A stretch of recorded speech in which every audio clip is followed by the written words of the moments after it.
একাদশী দিন কি খাবেন আর না খাবেন যদি বুঝে উঠতে না পারেন, তাহলে এই ভিডিওটা অবশ্যই আপনারই জন্য। এই রেসিপিটা করা ঠিক যেমনই সহজ তেমনই সময়ও কম লাগে, আর খেতেও কিন্তু খুবই সুস্বাদু হয়। এর জন্য কিন্তু কোনো ঝামেলা নেই করার। প্রথমেই কি করব, একটা পাত্রে খানিকটা জল নিয়ে তা গরম করতে বসিয়ে দেবো। তারপর খানিকটা শ্যামার চাল নিয়ে বেশ ভালো করে ধুয়ে নেবো। কতক্ষণ দেবো? যতক্ষণ না এই চাল থেকে সাদা জল বেরোচ্ছে। হ্যাঁ, তারপর চাল ধোয়া হয়ে গেলে দেখব জলটা আমাদের ফুটে গেছে কিনা। যদি জলটা আমাদের ফুটে যায়, তাহলে ওই ফুটন্ত জলের মধ্যে ওই ধুয়ে রাখা শ্যামার চালটা আমরা দিয়ে দেবো। এইটা কিন্তু ঠিক যেভাবে ভাত আমরা করি ঠিক সেই প্রসেসেই করতে হবে। দেখুন কি সুন্দর ফুটে গেছে। এইবার আমি হাতার সাহায্যে খানিকটা চাল তুলে দেখব যে সেদ্ধ হয়েছে কিনা। যদি সেদ্ধ হয়ে যায়, তাহলে আমরা গ্যাস বন্ধ করে দিয়ে ফ্যানটা গালিয়ে নেব। এই যে কি সুন্দর করে সেদ্ধ হয়ে গেছে। এইবার এইরকম একটা ছাঁকনির মধ্যে নিয়ে ফ্যানটাকে ভালো করে ঝরিয়ে নেব। যদি ফ্যান থেকে যায় এর মধ্যে, রেসিপিটা কিন্তু খুব একটা ভালো হবে না। তার জন্য ভালো করে ফ্যান ঝরিয়ে নেওয়াটাই কিন্তু আগে দরকার। এরপর একটা ফ্রাইং প্যান নিয়ে তার মধ্যে বেশ খানিকটা ঘি দিয়ে ঘিটাকে গরম করে নিতে হবে। ঘিটা গরম হয়ে গেলে ওর মধ্যে কয়েকটা ছোট এলাচ আর দারচিনি দিয়ে এটাকে ভালো করে ভেজে নিতে হবে।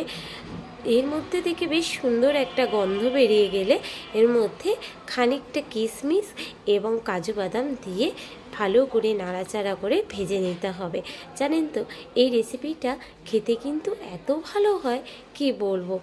আপনারা অবশ্যই একবার চেষ্টা করে দেখবেন আমার এই ভিডিওটা দেখে। আপনাদেরও আশা করি খুবই ভালো লাগবে এই রেসিপিটা। অবশ্যই দেখেন, করার কিন্তু কোনো ঝামেলা নেই।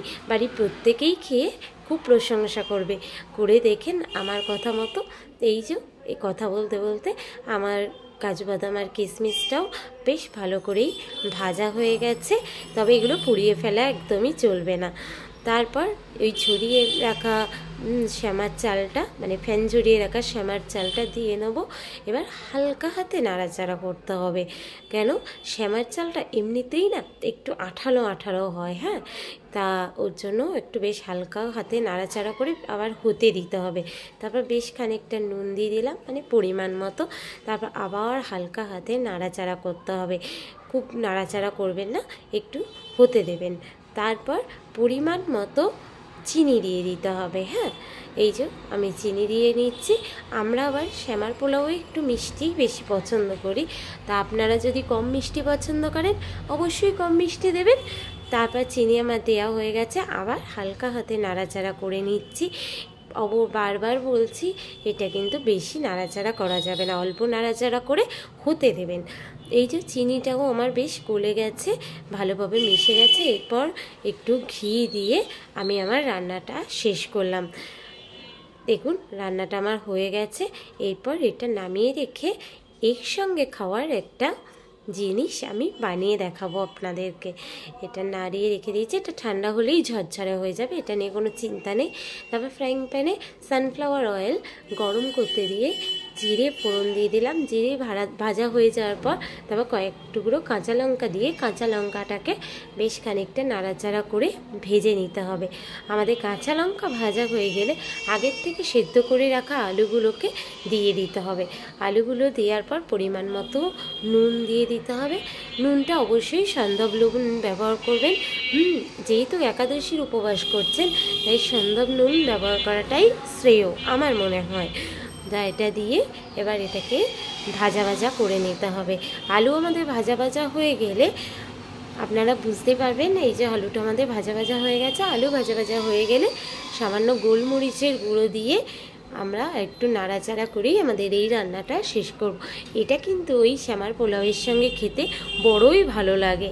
এই যে আমাদের এই আলুর তরকারিও রেডি। এবার এটাকেও একটা পাত্রে ঢেলে নেব। দেখুন ঢেলে নিলাম আমাদের শ্যামার পোলাও। আর শ্যামার পোলাওয়ের সঙ্গে খাওয়ার জন্য এই আলুর তরকারি একদম রেডি। তাহলে এই রেসিপিটা কেমন লাগলো অবশ্যই জানাবেন। টাটা।